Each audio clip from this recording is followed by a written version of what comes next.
7h-9h, les matins de France Culture. Guillaume Erner. La question du jour. Londres souhaitait donc expulser hier soir des migrants arrivés clandestinement sur le sol. Mais comme vous l'avez entendu, la Cour européenne de justice a bloqué l'avion qui devait procéder à cette expulsion.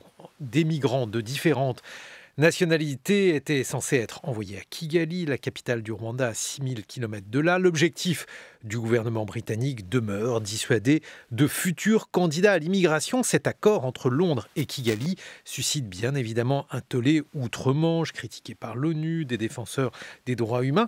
Mais au fond, une question doit se poser également. Pourquoi le Rwanda a-t-il conclu cet accord? Bonjour Thibaut Fleury-Graff, vous êtes professeur de droit international à l'université de Paris-Saclay et on vous doit notamment le droit de l'asile aux presses universitaires de France. En quoi consiste cet accord passé entre Londres et Kigali?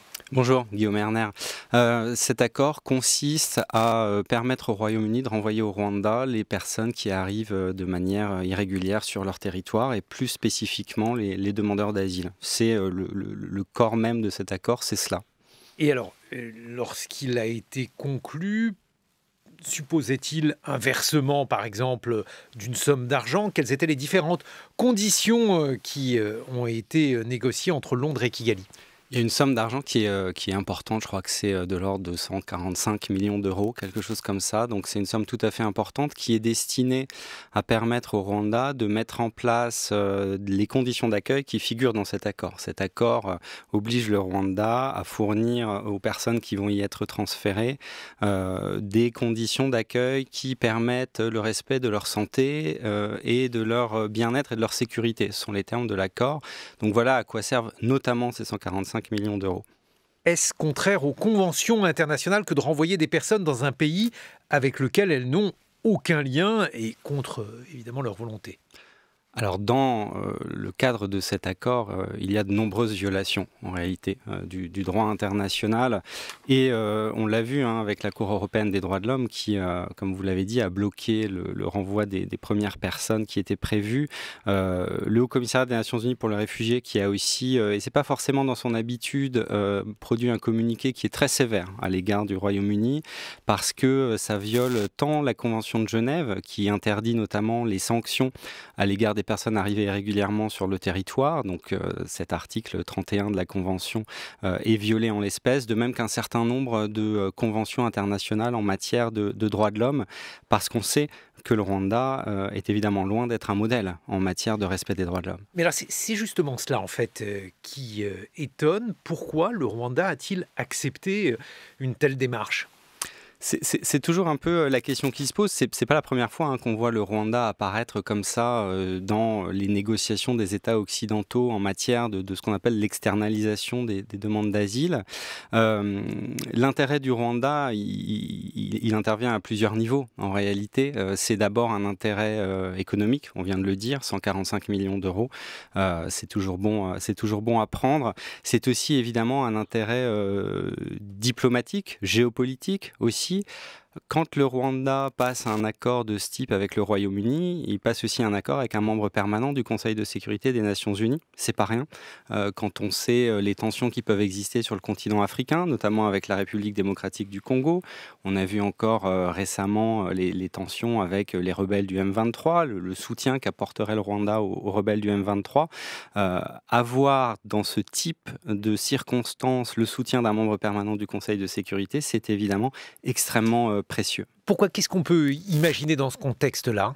On peut imaginer que lorsque une résolution se présentera, un projet de résolution se présentera aux Nations Unies, à l'Assemblée Générale ou au Conseil de sécurité, eh bien que le Royaume-Uni ait un petit peu des réticences à voter une résolution contre le Rwanda, puisqu'il a besoin du Rwanda dans le cadre de cet accord. Bon, alors, par ailleurs, ça inscrit plus encore le Rwanda dans la sphère d'influence britannique. Et on se souvient, par exemple, il y a une vingtaine d'années, à l'époque du génocide perpétré au Rwanda, qu'il avait été question de savoir si c'était la France ou bien l'Angleterre qui était la plus présente là-bas. Ah oui, tout à fait. C'est sûr que, évidemment, le génocide et l'histoire complexe des relations entre la France et le Rwanda de ce fait, et le rapprochement aussi qui s'est opéré finalement depuis la fin des années 2000 entre le Rwanda et le Royaume-Uni, avec l'adhésion au Commonwealth, avec la langue anglaise qui devient langue officielle du fait de la décision de Kagame en ce sens. Il y a eu un rapprochement qui explique aussi que le Royaume-Uni soit le premier finalement qui réussisse à conclure ce type d'accord, étant entendu que le Danemark y songe aussi. Ils n'ont pas encore réussi à concrétiser l'accord, mais en tout cas, ça a été évoqué il y a quelques mois. Mais alors, tout de même, il n'y a pas un risque pour le Rwanda, un risque réel, que cela ternisse son image internationale? Parce que là, il faut faire attention aux mots. Ce sont des réfugiés qui sont envoyés contre leur gré. Toutefois, il y a un certain nombre de garanties qui sont mises en avant. Alors, vont-elles être respectées ou pas? Ça, c'est une autre question. Mais on se dit qu'un pays qui a tellement souffert de racisme, d'une situation aussi terrible que celle du Rwanda il y a une trentaine d'années, ne devrait pas se laisser aller à une telle démarche.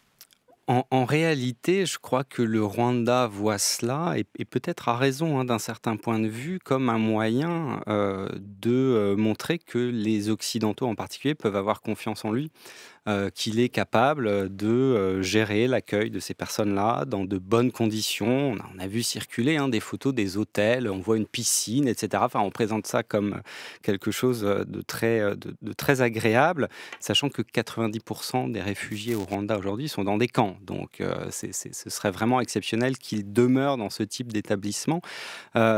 Et le Rwanda, depuis maintenant un certain nombre d'années, a pris l'habitude aussi de conclure des accords, notamment avec le HCR pour l'accueil de personnes en provenance de Libye, a accueilli des personnes en provenance d'Afghanistan. Donc, il s'est construit une image de pays africain capable, toute proportion gardée, d'accueillir les migrants. Et premier succès en quelque sorte pour le Rwanda. En 2021, le gouvernement du Royaume-Uni attire l'attention de la communauté internationale sur les problèmes de liberté et de respect des droits de l'homme au Rwanda. En avril 2022, Boris Johnson déclare que le Rwanda est l'un des pays les plus sûrs au monde. Voilà maintenant l'image que ça permet aussi de diffuser du Rwanda. Et ça ne va pas, là aussi, questionner sur la nature du régime de Kagame ?